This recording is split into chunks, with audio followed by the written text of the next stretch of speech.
Bueno, quisiera en primer lugar agradecer a los compañeros de Daimiel de la plataforma por haber contado con nosotros en esta jornada.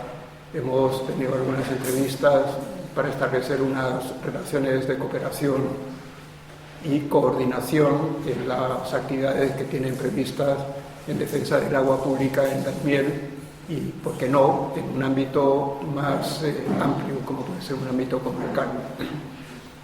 Yo soy miembro de la Red Agua Pública y es una red de organizaciones. Perdón, se me oye bien, ¿no? Es una red de organizaciones a nivel estatal que tienen un posicionamiento claro a favor de la gestión pública de los servicios de abastecimiento y saneamiento, de defensa del derecho humano al agua y de la promoción de los procesos de remunicipalización y oposición a los procesos de privatización de los servicios. También quiero agradecer a los compañeros porque nos da la oportunidad de volver a ver a personas de Alcázar con quien ya hemos mantenido unas relaciones muy fructíferas en el pasado y los afectos que nos unen son para nosotros muy importantes. Me han pedido que yo haga una introducción sobre el derecho humano al agua. Como os comentaba, desde de la red de agua pública, el derecho humano al agua es uno de los referentes conceptuales para los modelos de gestión democrática que reivindicamos para los servicios de abastecimiento y saneamiento. Realmente son dos los referentes conceptuales que tenemos en cuenta y que reivindicamos. El primero es el agua como un bien común. Esto lo que implica es que la gestión del agua tiene que realizarse sin ánimo de lucro y con criterios de solidaridad, con criterios de acceso colectivo, de cooperación mutua, equidad, de control democrático y de sostenibilidad. Esto lo que configura es que el agua tiene que ser accesible para todos y sin discriminación, es decir, el criterio de universalidad tiene que ser realizado bajo el control público y que el agua no es una mercancía y por tanto no es susceptible, no debería ser susceptible de ser privatizada. Este concepto de bien común que nosotros defendemos con este contenido sintético está siendo de alguna manera tergiversado por los intereses privados en informes recientes que quieren manipularlo desde una óptica neoliberal. Esto no es nuevo. No es nuevo porque lo han hecho con el segundo de nuestros referentes conceptuales, que es el derecho humano al agua. El derecho humano al agua se refiere a los usos del agua asociados a los usos personales y domésticos, es decir, al uso de boca.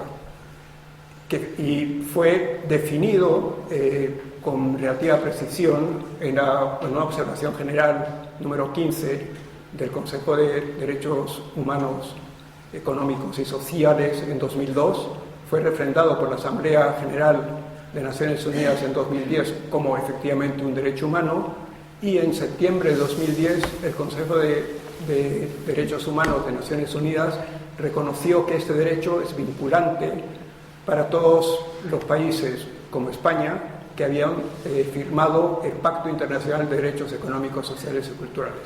De esta forma, el derecho humano al agua tiene una posibilidad de litigar en cuanto que, por ejemplo, en España está obligado a dar cabida al derecho humano. El contenido del derecho humano está, como comentaba, definido en la observación general 15 y tiene unos criterios fundamentales que se refieren a la realización progresiva. Ahora voy a introducirlos, luego ya los matizaremos brevemente. la no discriminación, la equidad e igualdad sustantiva, unos criterios normativos que hacen referencia a lo que es la disponibilidad, la accesibilidad, la calidad, la aceptabilidad y la asequibilidad. Y luego hay también, lleva implícito unos principios generales que son comunes para todos los derechos económicos, sociales y culturales, que se refieren a la participación, al acceso a la información, a la transparencia y rendición de cuentas y a la sostenibilidad económica, social y medioambiental. Los primeros derechos, los criterios normativos, están relacionados con el nivel de servicio o la calidad del servicio, de los servicios. Nosotros el servicio de abastecimiento lo valoramos por qué disponibilidad de agua tenemos, por la calidad que nos proveen, por la aceptabilidad, es decir, si el agua cumple con los estándares de olor, de sabor adecuados, si es accesible, o sea, si está dentro de nuestros hogares, la podemos disponer, y si es asequible. Por tanto, los criterios normativos se refieren a calidad del servicio. Y los criterios generales se refieren a la gestión del servicio porque hacen referencia a cómo se gestiona o cómo se debería gestionar en cuanto a la participación, si está garantizada, a la rendición de cuentas, al acceso a la información, a la transparencia y a la sostenibilidad. De esta forma, lo que nosotros vemos es que el derecho humano al agua se configura como un derecho de provisión de los servicios de abastecimiento y saneamiento, que tiene que estar garantizado por los poderes públicos o por las administraciones públicas titulares de estos servicios, que en el caso del agua y el saneamiento son las administraciones locales en general, aunque hay también algunas administraciones autonómicas para el caso del saneamiento, pero en general para el abastecimiento son las administraciones locales, quienes tienen la obligación, de acuerdo con el derecho, a respetarlo. Es decir, que las administraciones no pueden eliminar servicios existentes ni pueden obstaculizar el acceso a los mismos. Por eso tienen que respetarlo, tienen que protegerlo, es decir, evitar que agentes externos limiten el acceso, o bien mediante contaminación o porque simplemente lo obstaculicen. Por ejemplo, se dan casos de usos agrarios que contaminan un acuífero y están limitando el acceso porque el agua de la cual se proveen ciudades ya no es directamente aprovechable. Y las administraciones tienen que cumplir los derechos, tienen que cumplirlos de acuerdo con el contenido que más o menos que hemos comentado. De todo esto, lo que quiero un poco es ir viendo cada uno del contenido breve, de los criterios y de los principios, sobre la base de que nosotros entendemos que la reivindicación del derecho humano al agua debería reflejarse al más alto nivel legal, es decir, debería reflejarse en la Constitución como un derecho económico, social y cultural.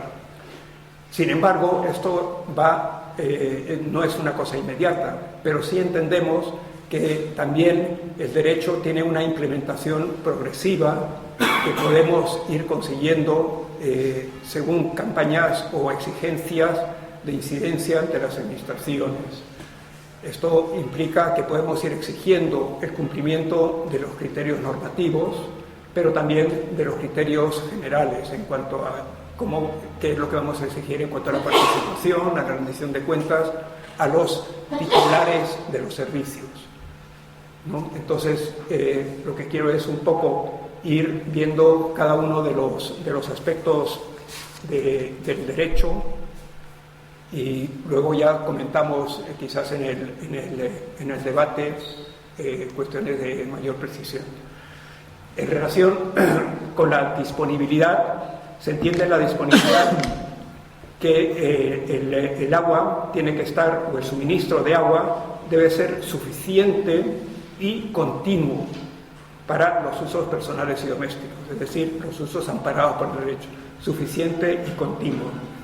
En el ámbito del derecho no se contempla una dotación mínima, porque eso depende un poco de depende del caso concreto.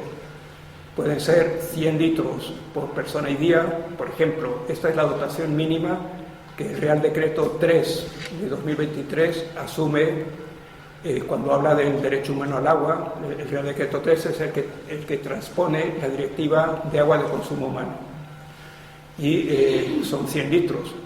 Pero esta disponibilidad lo que tiene es que garantizar las necesidades para que la ciudadanía tenga una vida digna. Esto implica que se tienen que establecer unas prioridades ante los distintos usos del agua. Como comentaba, el agua tiene usos asociados a derechos, que son usos, el derecho humano al agua, pero también derechos ambientales, y tiene usos productivos, como son los usos agrarios o los usos industriales, comerciales, etc. Son usos que tienen una consideración distinta.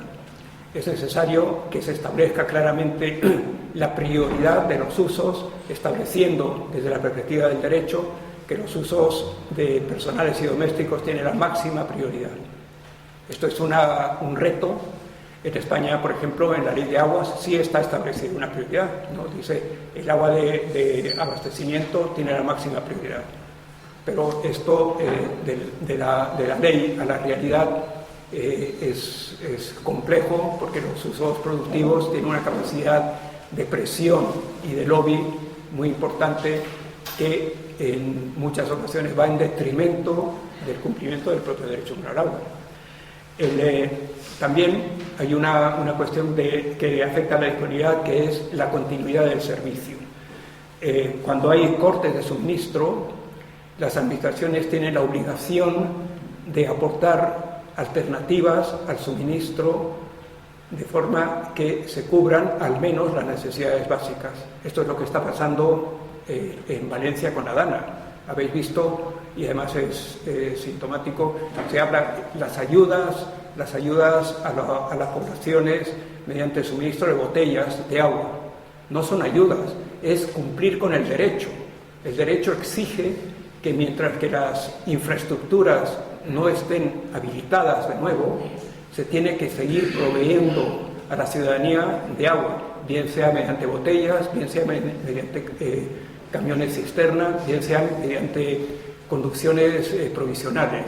Eso es una de las exigencias y hay que contextualizar muy bien. No es una ayuda, sino es una exigencia del derecho humano al agua.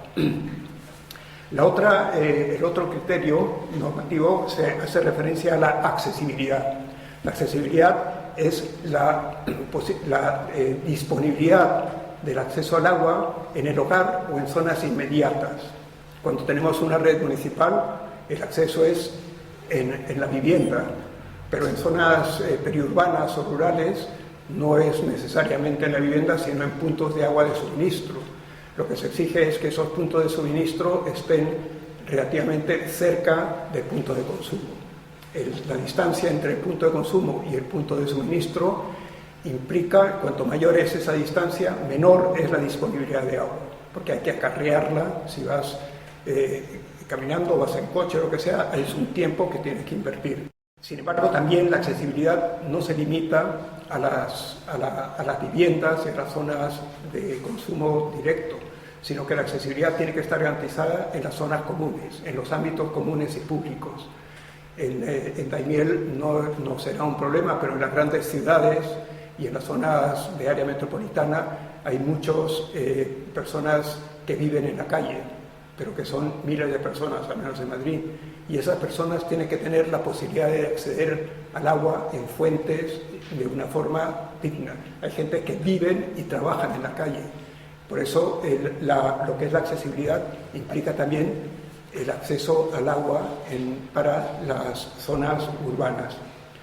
En el caso de Valencia, también la accesibilidad en esta zona de emergencia implicará que habrá puntos de agua provisionales que sirvan a un ámbito territorial de los pueblos. Eso hay que garantizarlo también para que la accesibilidad quede garantizada. La calidad es la garantía de que el consumo del agua no afecte a la salud de las personas que lo consumen.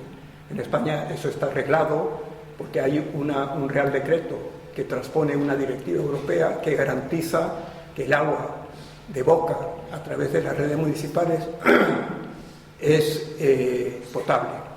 O sea que esto no es, esto habrá que garantizarlo en zonas de emergencia, pero esto es una exigencia en los países del sur global, donde la calidad no es equivalente a la nuestra, porque no se suministra agua a través de una forma general de las viviendas, sino que son puntos de agua, ¿no?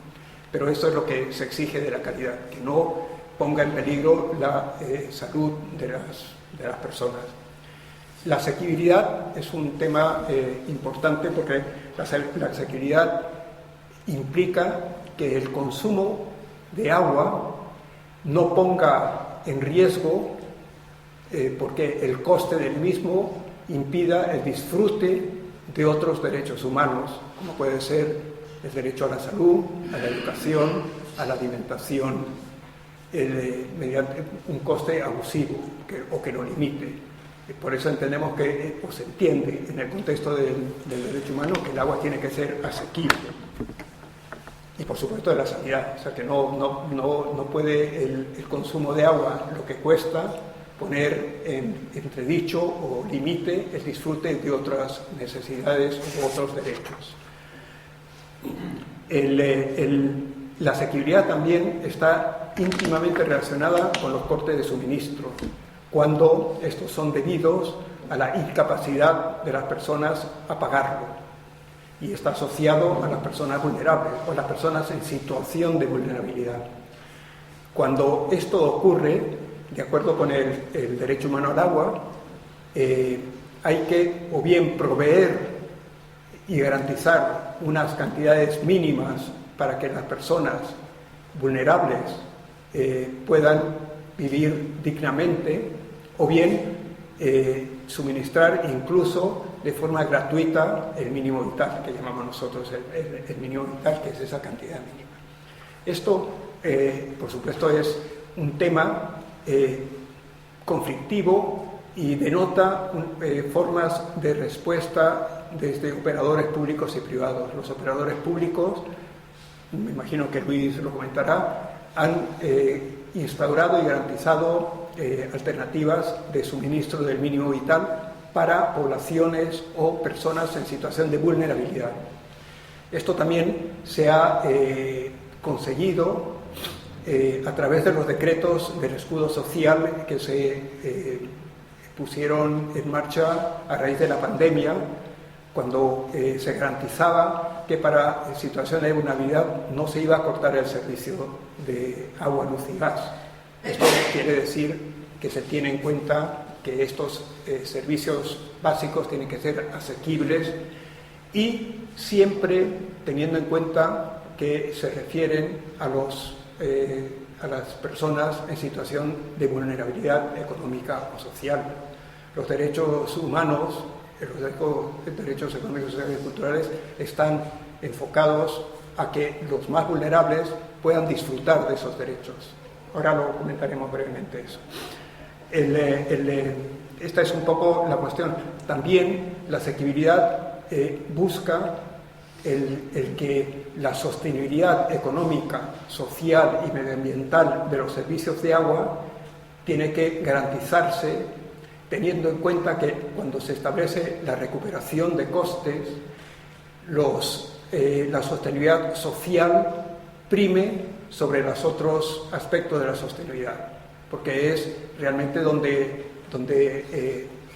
hay que garantizar el aspecto de los sectores más vulnerables. Y cuando se hagan políticas de tarificación o políticas sociales, se tiene que tener en cuenta estas consideraciones de asequibilidad. El término de aceptabilidad, lo que se refiere es que el agua tiene que ser aceptable en términos de olor, de sabor, y esto está recogido en el Real Decreto que os comentaba antes de la calidad de agua de los humanos. O sea que aquí el agua, cuando es potable, es aceptable. No ocurre en otras partes del planeta, en el sur global, te suministran agua que es turbia, pero y que te disuade beberla, ¿no? Y entonces lo que haces es consumir agua embotellada o consumir agua a veces no tan segura. Dos cuestiones. Cuando hablaba de poblaciones vulnerables, hablábamos también de que tiene que ser la consideración de no discriminación. Para establecer políticas de no discriminación hay que identificar las poblaciones vulnerables. Y eso es una de las cuestiones que últimamente se han ido identificando, porque son hacia esas personas en situación de vulnerabilidad las que hay que establecer esas políticas de ayudas en cuanto a lo que es la asequibilidad, en cuanto a la disponibilidad, etc. Y bajo una óptica de igualdad sustantiva. Igualdad sustantiva quiere decir que las personas somos iguales, pero no podemos ser tratadas iguales. Hay que favorecer a los sectores o a las personas vulnerables con medidas específicas frente a las personas que no son vulnerables. Eso es una de las cuestiones que hay que tener en cuenta. La pobreza está ligada a la exigencia del derecho humano al agua, la pobreza y la vulnerabilidad. Bien, muy rápido. Los principios generales son, el primero que había citado es el tema de acceso a la información. El acceso a la información es fundamental porque el acceso a la información es el requisito previo para el ejercicio de la participación activa, libre y significativa de la ciudadanía. Sin información, tú no puedes exigir la rendición de cuentas, sin información, tú no puedes proponer, y por tanto, el acceso a la información, que se considera en sí un derecho humano, tiene que ser de una forma realizado de forma plena y en pie de igualdad y con unos criterios de máxima difusión, sin que el coste de ese acceso sea una limitación para acceder. Muchas veces podemos ir a los ayuntamientos o a las administraciones, pedimos información y te dicen, no, la fotocopia la pagas tú o no, que sé. No, eso no es admisible. El acceso a la información tiene que ser gratuito o de una forma asequible también, ¿no? Pero que no, el coste no puede disuadir de acceder a la información. El acceso a la información tiene que ser total, en el sentido de que cuando hablamos de los sistemas de abastecimiento y saneamiento, tiene que afectar a los criterios definitorios, normativos, qué tal está el acceso, qué tal funciona, pero también a los principios, cuáles son los resultados, cómo se gestiona, cuál es el resultado económico, cuáles son los compromisos, cuál es la gestión que se está haciendo, sin que las limitaciones o el secreto comercial sea una limitación para acceder a la información. O sea, esto es fundamental. Comentaba que el acceso a la información está muy ligado a la participación, y la participación, según los derechos, tiene que ser libre, activa y significativa. Esto quiere decir que la participación de la ciudadanía tiene que tener como resultado acciones se puede visualizar positivamente en las decisiones que se tomen. Las exigencias de la ciudadanía tienen que influir en la toma de decisiones que se realizan en los servicios a todos los niveles, desde los niveles de planificación de los servicios, de planificación de los sistemas, desde los sistemas de gestión y también de la vida operativa de los servicios, como pueden ser el conocer actas de las reuniones de los comités, incluso hay casos en servicios públicos en que la ciudadanía es parte de los consejos de dirección. Aquí en España hay ejemplo de eso, y en otras partes del mundo, por ejemplo en Colombia, está regulado que en los consejos de los servicios públicos tiene que haber presencia de la ciudadanía en estos temas. Es importante que la participación libre y significativa implica que haya unas normas de participación, que haya unos espacios de participación y que haya unas tareas de capacitación de la ciudadanía para ejercer la participación. Espacios de participación y normas y toda la estructura de participación tiene que ser responsabilidad y estar financiado por los titulares de los servicios. Y en ningún caso se puede subcontratar, son ellos los que tienen que hacer. Esto, por ejemplo, los ámbitos de participación, en España tenemos algunos ejemplos y se llaman observatorios de agua. Observatorios de agua, por ejemplo, existen en Sevilla, existen en Cádiz, en Xàbia y en Tarrasa. Son donde la ciudadanía participa en la elaboración de las políticas y en la toma de decisiones. Y en algunos casos, en Tarrasa, están dentro del Consejo de Administración del Servicio Público de Agua. En otros, en Córdoba históricamente hubo, y en Sevilla también. O sea que la participación tiene que ser en ese sentido y en ningún caso tiene que externalizarse, y todo este entramado de participación tiene que correr a cargo de los servicios, de los titulares de los servicios. El tema de la participación, de la transparencia y rendición de cuentas es importante, porque la ciudadanía, a través del conocimiento, tiene que exigir la rendición de cuentas de los titulares que gestionan los servicios. Y aquí es muy importante los sistemas de información que recojan los indicadores más relevantes en cuanto a la gestión, pero también en cuanto a la conformación de los servicios, tienen que ponerse en marcha y ser representativos, tienen que ser públicos y tienen que ser abiertos a la consulta de la ciudadanía. Hay ejemplos de cosas que no son así. En el Ministerio de Sanidad hay un sistema de información de la calidad de los servicios de abastecimiento de España, es el SINAC. Este es un servicio que desde nuestro punto de vista es totalmente nefasto en cuanto a la captación de los datos, en cuanto a la gestión de los datos, pero también en cuanto a la gestión del propio sistema de información.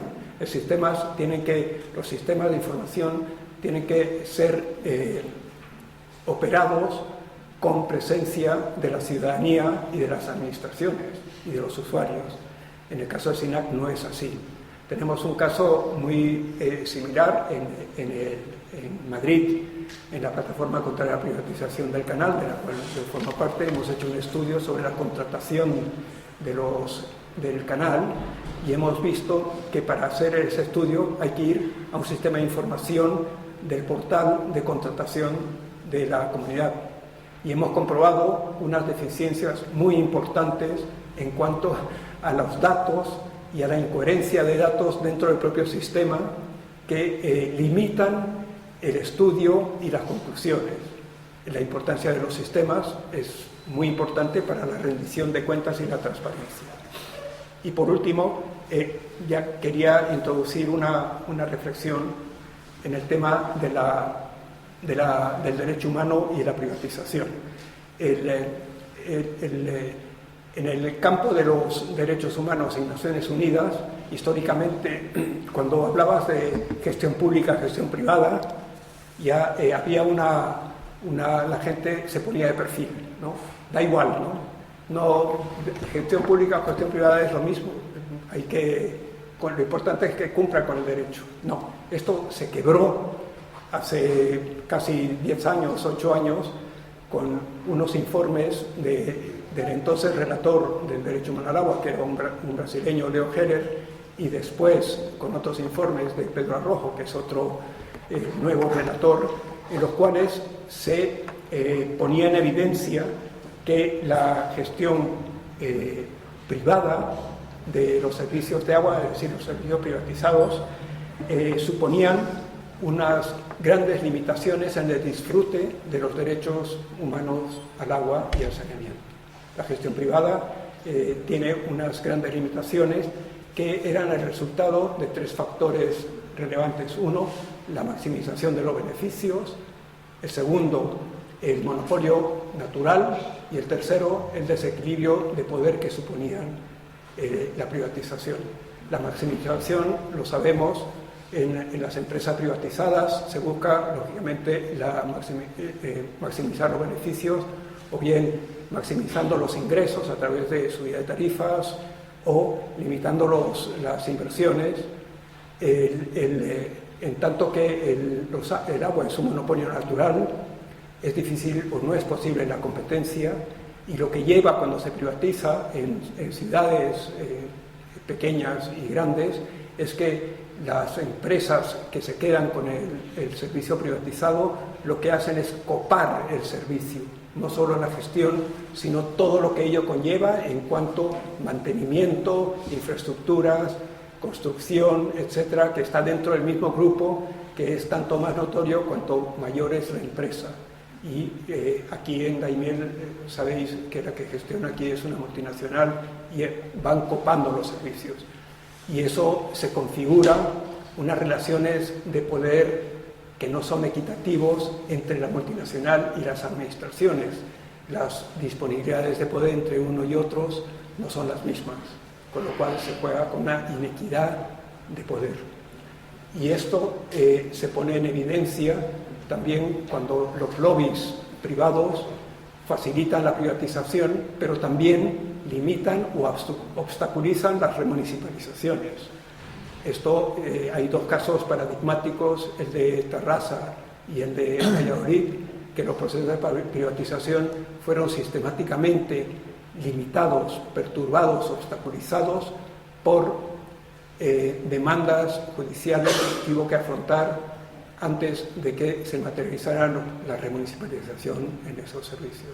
Esto también son manifestaciones de abuso o de inequidad de poder en las relaciones de los servicios de agua. Esto es lo que un poco quería transmitir.